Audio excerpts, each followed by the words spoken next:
So we're gonna be making a stone fruit and summer berry salad today with a lemon mint honey syrup. And I have Sienna here. She's gonna help me make this recipe. So we're gonna start with the dressing, Sienna. So can you put some honey in this bowl for me? Yeah. This is some raw, beautiful honey, and just scrape that right in there. And I'm going to take a nice organic lemon and I'm going to zest. One of my favorite instruments to use in the kitchen is a microplane. You can use it for all sorts of things, from grating cheese to zesting, grate your nutmeg. And so we're going to be putting a little bit of lemon zest. That's great, Sienna. Put that on the side. And you just rub it along the outer skin. This is where all the flavor is within the lemon. And this is really what gives it the nice lemony flavor. The juice is also great, but really the flavor lies in the skin of the lemon.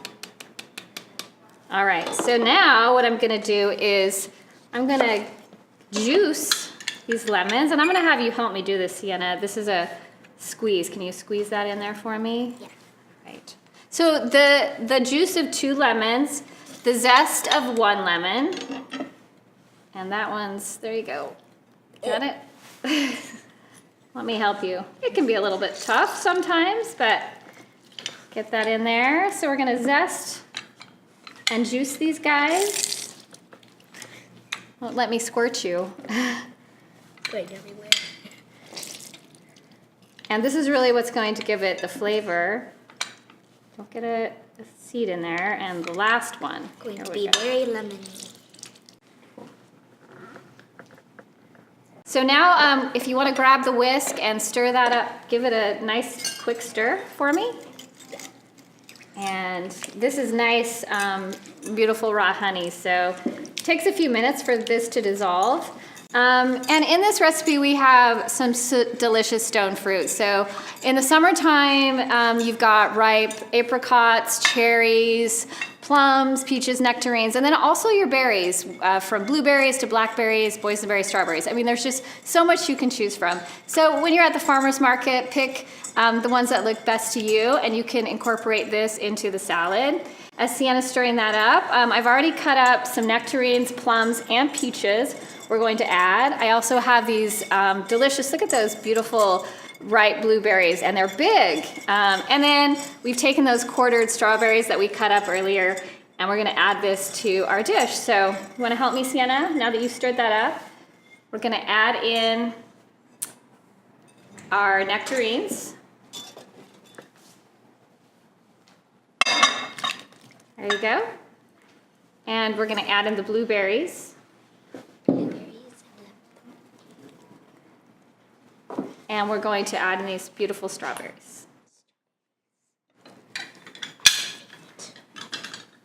All right, and doesn't that look gorgeous? So you want to take this spoon, and I just kind of start folding the dressing into the berries lightly. Can you help me out with that, please? All right, and then the last part of this dish, which is really what brings out the flavor, it's so amazing, is some fresh mint. We were just chopping it up earlier, and you could just smell it all the way down the hallway. And I just am gonna chop it, rough chop through this beautiful mint that's fresh from the garden. As you can see, and we're going to toss it into our beautiful summer berry mix and give it another quick stir. You can let this sit in the fridge for about an hour. It just infuses all the flavors. And then when you're ready to serve it, pull it out of the fridge, and this is just so eye-appealing. We eat with our eyes. It's such a great recipe for the summer, summertime barbecues, desserts. You can have it as dessert, and everybody would be so impressed. So as you can see, Sienna, you want to have a little taste and see how delicious this is? Yes. I didn't give you a fork. You're just going to have to eat it with your hands. Sorry. How is it? Good? Good. I did good. This is my future chef here, Sienna.